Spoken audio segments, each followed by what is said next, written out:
আমাদের পরিষ্কার এই নির্বাচনে আমি কোনো কাজ করিনি, আমাদের বহু কাউন্সিলররা কাজ করেনি। কয়েকজন কাউন্সিলর তারা বাধ্যবাধকতাতে ফর্মালিটিসের জন্য প্রার্থীর হয়ে কয়েক জায়গায় মিটিং মিছিলে ছিলেন।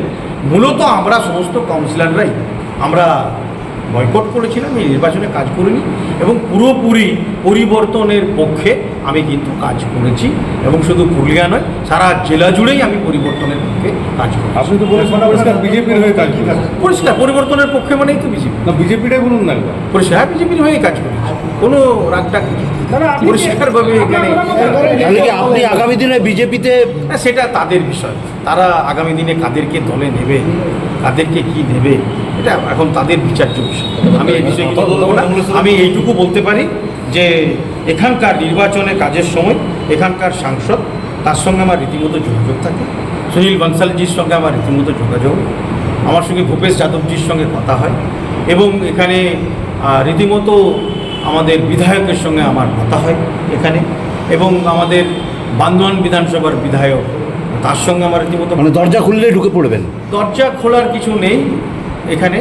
বিষয়টা হচ্ছে দলের বিষয়, তারা তৃণমূল কংগ্রেসের সঙ্গে সম্পর্ক ছিন্ন। আমি তো আবার বলছি, কোন তৃণমূল? মৃত তৃণমূল না ঋত তৃণমূল? কোন তৃণমূল? যে তৃণমূলে শুনে আমাকে বিনা চুরি করে চোর বাবা শুনতে হবে? কোনো তৃণমূলের সম্পর্ক নেই, কোনো তৃণমূলের সঙ্গে আমাদের সম্পর্ক। আজকে আমি কেন চোরের অপবাদ নেব? রেজিগনেশনের কোনো প্রশ্নই নেই। দল থেকে কি দলের কোনো কমিটি সমস্ত ডিসলভ হয়ে গেছে, তৃণমূল কংগ্রেসের কোনো মেম্বারশিপ নেই, আমার কাছে কোনো অ্যাপয়েন্টমেন্ট লেটার নেই। বনমালার মতন কমিটিতে নাম থাকলেই তো আপনি আর সব কিছু নয়।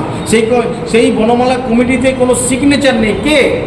দলের হাইকমান্ডের কোনো সিগনেচার আছে? মমতা বন্দ্যোপাধ্যায়, অভিষেক বন্দ্যোপাধ্যায়, তার কোনো লেটার হেডে আইপ্যাড টাইপ করে তৈরি করে সার্কুলেট করে দিত, মানে এই জায়গায় দল পরিচালিত হয়েছে। আমি কেন কোম্পানির, আমি তো কোম্পানির কর্মচারী নয়, আমি রাজনৈতিক কর্মী। আমি কোনো কোম্পানির হয়ে তো কাজ করতে নারাজ, সেই জন্যই তো প্রতিবাদ ছিল। দলটাই নেই, তার দলটা কেন করতে যাবো? সেই জন্য রেজিগনেশনের কোনো প্রশ্ন নেই। রেজিগনেশন পদত্যাগ এগুলো তো আগেই গেছে।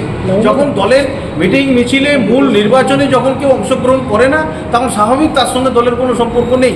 আর আপনারা তো পরিষ্কার দেখেছেন যে আমি তো বললাম যে নেপথ্যে এখানে, কারণ আমাদের চ্যালেঞ্জ ছিল যে 21,000টাকে দেখাতে হবে। প্রশাসক থেকে ভোট বাড়লো, আমরা ডিসক্রেডিট হব? এটা রাজনীতিতে কখনো আমাদের মতন কর্মীদের এটা হয়? এটা সিম্পল জিনিস, মানে ভেতরে আমাদের তো স্টাবলিশ করতে হবে যে প্রশাসক থেকে আপনি ভালো রেজাল্ট করতে মানে পারেননি, দলে থেকেই দলের বিরুদ্ধে 50,000-এর মার্জিনে ঠেকেছে। এতে সবার ভূমিকা আছে।